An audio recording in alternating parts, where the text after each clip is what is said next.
Ayan po yung talong ng kapatid binili niya. Ang lalaki. Ayan ang haba ng nilaga niya muna bago niya binalatan. Yan, mamaya ay pirtuin niya itong talong. Nilaga niya muna ito binalatan para masarap ang kain. Ano?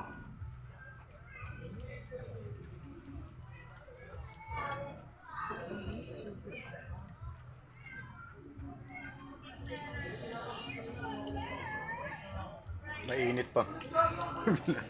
Napaso-paso yung kamay.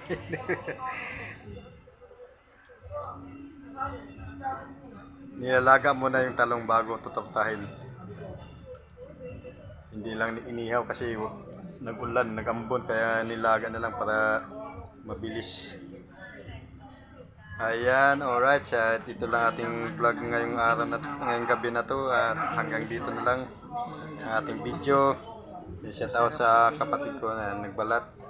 Nag-uusap yung dalawa at saka si Commander. Ayan. Okay, alright. Hindi ko na abangan yung pagluluto ng pagtutan niya. Nakakit na ako sa taas kasi nag-ambo na.